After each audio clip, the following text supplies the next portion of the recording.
Hey everyone, this is just a quick recap on the experiences of the third gate of the 13 gates, the Gate of Aquarius, which opens up onto the city of the Necronomicon into the realm of the gods and the devils of the mythos. Overall perception I got from this gate is I can say that it is reliably effective at contacting different gods and devils and potent spirits of the 23 current or Necronomicon current. I had some fascinating experiences with the Crawling Chaos with also Zagreus and Katana Thoa and Lilith and beings like that. I was kind of reviewing some of the experiences I had, and I might kind of take some time before the next gate opens and meditate on my experiences so far.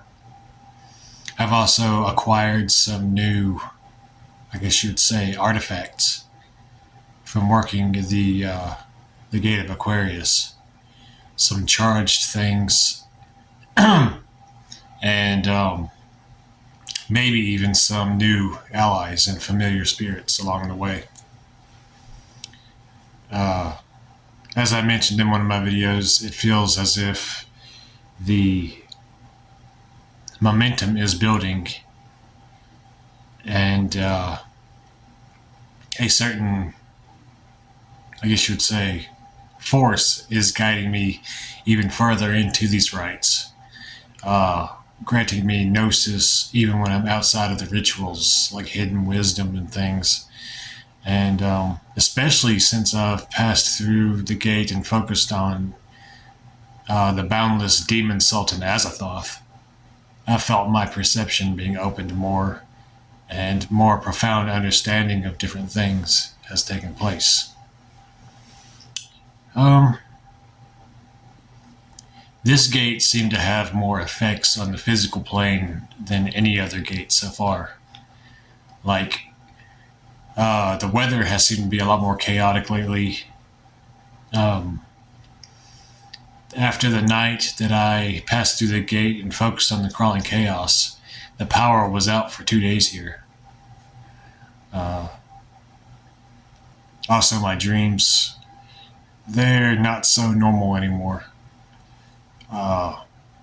They seem to be tapping into various different dark currents of energy than what I normally tap into. It's funny because I remember, and I think it was after passing the first gate, I started having dreams of cannibalistic families.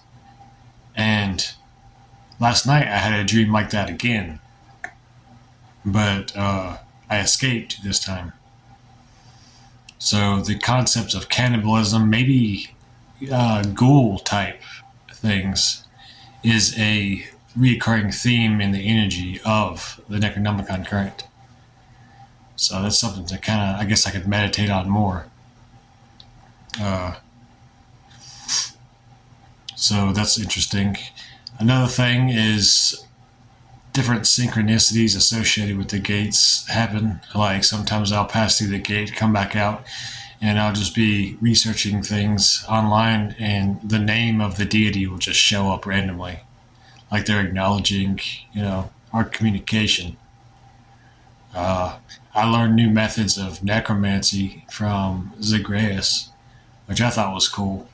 And that gate is really good for expanding your knowledge of different deities and beings that there isn't much written about them. So if you contact them directly through the gate, they can teach you firsthand instead of you having to do research on it from questionable sources. You go to the source yourself, which is pretty fascinating.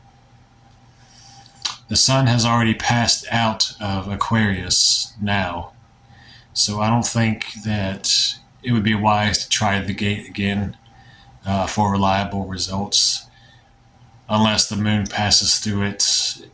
I need to calculate and see when this upcoming blood moon, when it's going to take place and what constellation it's going to be in, because I got a feeling that I need to take advantage of that time during this year concerning, working the gates, because the moon is associated with dream rites, dream scryings, and illusory works. So I could probably cast some great working of illusion during the full moon, which that would be really fascinating.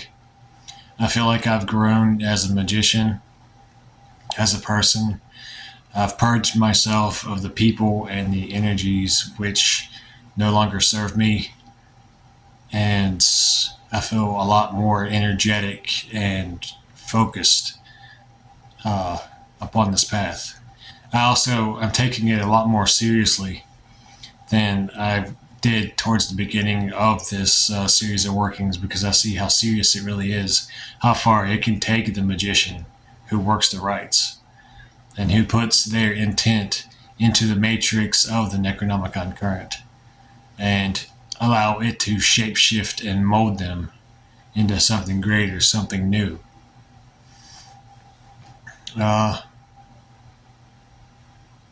it's been definitely a fascinating journey so far, and I'm glad that I have the ability to share these experiences with the greater world and whoever comes across my channel, and fellow occultists who are fascinated by these kind of things, or those who are working the gates like me and my friend Nostalgia the Conqueror, because he decided to pass through the gates as well. We've definitely grown as magicians, and it's been interesting to say the least. The next gate is opening up on a realm of the monsters of the Cthulhu mythos, so that'll be interesting to experience the knowledge, wisdom, and psychodrama of these beings. So it's something to look forward to. Almost up to 500 subscribers now, which I'm really excited about and thankful for. If you like my videos, like, subscribe, share them to your occult friends or anyone you think would like to follow along on this journey. Infernal Hails.